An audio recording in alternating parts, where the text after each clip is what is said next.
Assalamualaikum, and now we are going to present about the court system in Malaysia. So this is our team. I'm going to explain on how courts being established in Malaysia. As a result of Malaysia's creation on 16 September 1963, Part 9 of the Constitution was changed to limit the courts, mostly at the superior level. The amendment stipulated that three high courts of coordinate jurisdiction and status, the High Courts of Malaya, the High Courts of Borneo States, and the High Courts of Singapore would receive the Federation's judicial authority. The amendment also provided for the creation of a federal court which would be composed of judges from the federal court, the Chief Justice of High Courts, and a president who would be known as the Lord President. The Federal Constitution establishes the legislative, executive, and the judicial branches of government. The judiciary plays a vital role in maintaining this power balance. It has the authority to hear and determine civil and criminal cases, as well as to rule on the validity of any legislative or executive action under the federal and state constitution. The fundamental principle in Malaysia is that an accused person is deemed innocent until proven guilty by a competent court of law. Hi, Assalamualaikum. My name is Nafakira Nazara Arifin, and today I'm going to talk about federal court. So, do you guys crucial what is federal court actually? So, federal court was being established under the Federation of Malaya Agreement 1948. The federal court was then be replaced by three high court, namely the High Court of Malaya, the High Court of Borneo, and the High Court of Singapore. So, on 9th August 1965, the Singapore decided to be separate from the Malaysia. So, the two main high court then be retained until now is the High Court of Malaya and High Court of Borneo. One of the example of the cases that can I give to share with you guys based on what the decision that be made by federal court is the cases by Indira Gandhi and Patamatan anak lelaki Krishnan. So this happened when the civil marriage they be registered under the Law Reform Marriage and Divorce Act at 1976. So the issue started when the Patamatan convert into Muslim. At the same time, the three children also been converted by he into the Muslim. So, to briefly example about the cases, Indira Gandhi felt very disappointed when the ex-husband convert the three children of the Indira Gandhi and the Patamatan into the Muslim without any discussion with herself. Based on reading paragraph 8, 1, 2 in bracket 3 and 12 in bracket 4 of the Federal Constitution together, the judge decided that both father and mother have approved of the conversation. So, to conclude or to simple the cases, what is the rule that be taken by Federal Court, or what is the decision that be made by Federal Court is, Federal Court confirmed that the High Court ruling the conversation requires approval from both parents, father and mother, based on the Guardianship of Infant Act 1961, need to be equally right. So, to conclude in my part, Patamatan as a Muslim moved the Sharia court on an ex parte basis for temporary custody of the kids. So, I think that's all for my part. We're going to other part. Thank you. Assalamualaikum, my name is Nur Izzah Farzana binti Muhammad Joinshah, and I would like to present my part, which is the Court of Appeal in the topic of judicial system. The Court of Appeal is the second highest court in Malaysia after the Federal Court. It's primarily handling an appellate which the court hear appeal from lower court in ensuring justice and reviewing decision made by lower court. Basically, if someone loses the cases and doesn't agree with the decision, they can ask the Court of Appeal to check the case again.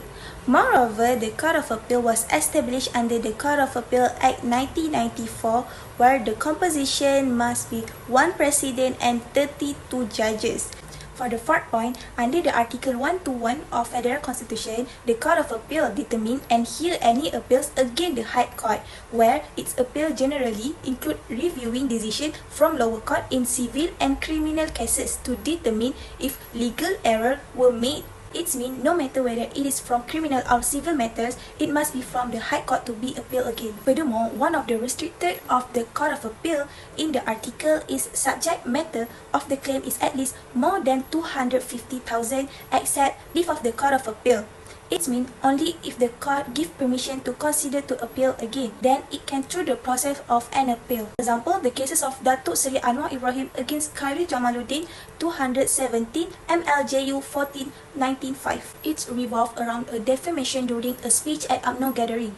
In his speech, Khairi accused Anwar Ibrahim of defamatory action, it contending that his statement was merely political criticism. In the case, Khairi Jamaluddin appealed to the Court of Appeal after he was dissatisfied with the High Court decision. Instead, the Court of Appeal upheld the High Court decision for the question of law, whether Khairi Jamaluddin's statement was defamatory, which accused him of manipulating the judiciary and making false and had the effect of lowering Anwar's reputation in the eyes of public. So therefore, the statement was deemed defamatory for the Khairi Jamaluddin. The Federation of Malaya Agreement of 1948 established a Supreme Court with unrestricted civil and a criminal jurisdiction, including a High Court and a Court of Appeal.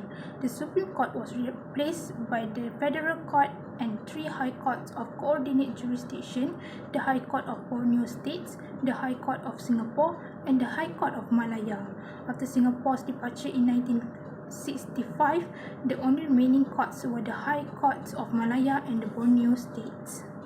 The Chief Justice of the corresponding court ruled over the High Courts of Malaya, Sabah and Sarawak. The Federal Constitution Amendment Act of 1994 amended each title to Chief Judge. The High Court of Malaya initially consisted of the Chief of Justice and 4 to 2 additional judges. Parliament was granted the authority to raise the number of judges. For example, in Datin Sri Rosmah Mansor case, Datin Sri Rosmah Mansor was charged with 12 counts of money laundering and failing to submit income statements to the Inland Revenue Board in 2018. She later pleaded not guilty and the case was transferred to the Kuala Lumpur High Court. The trial began in October 2020, but proceedings were adjourned in January 2022 due to Rosmah's application to remove Judge Muhammad Zaini from hearing her case. In May 2023, Rosmah presented a representation to cancel all cases, but the prosecution took more time to decide. The AGC has not made a decision on Rosmah's third representation to drop all cases. In September 2024, the High Court set the verdict of 12 cases of money laundering and 5 charges of tax evasion against Rosmah. She was discharged and acquitted on December 19, 2024 on the same charges. Assalamualaikum. My name is Raihan binti Muhazzir and I would like to explain about Sessions Court in Malaysia. Sessions Court is the highest subordinate court in Malaysia. Civil jurisdiction in Sessions Court will hear all civil cases such as accident claims, disputes between the landlord and tenant for the value more than 100,000 ringgit but not exceeding 1 million ringgit. Meanwhile, criminal jurisdiction in Sessions Court will hear all criminal cases except for the case subject to the death penalty. Now, we will move to the example case of Sessions Court in Malaysia. The Penang Undersea Tunnel project has been the subject of legal proceedings involving former Penang Chief Minister Lim Guan Eng. In July 2024, the High Court dismissed Lim Guan Eng's application to transfer his corruption trial from the Sessions Court to the High Court. The judge ruled that the Sessions Court was competent to address the legal issues presented. The trial commenced in the Sessions Court on 13 July 2024, where Lim Guan Eng faced multiple charges, including soliciting a 10% profit from the undersea tunnel project and receiving 3.3 million in gratification to assist a company in securing the project. He pleaded not guilty to all charges. During the trial, the witnesses alleged irregularity where there is an initial contract contained significant errors related to land parcels.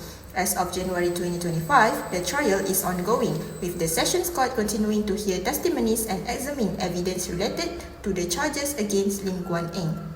Magistrate Court is the lowest court in Malaysia's judicial structure.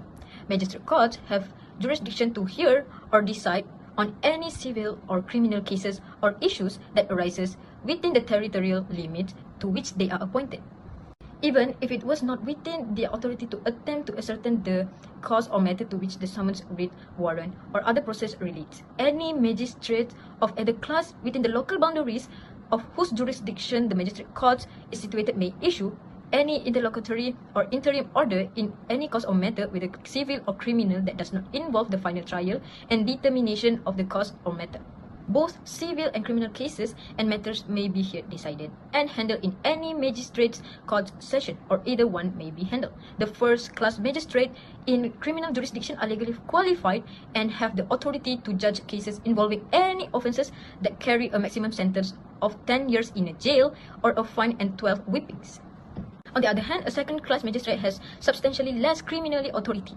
It has the authority to try cases involving offences for which the maximum sentence stipulated by laws is less than 12 months in prison, or for which a fine is the only penalty.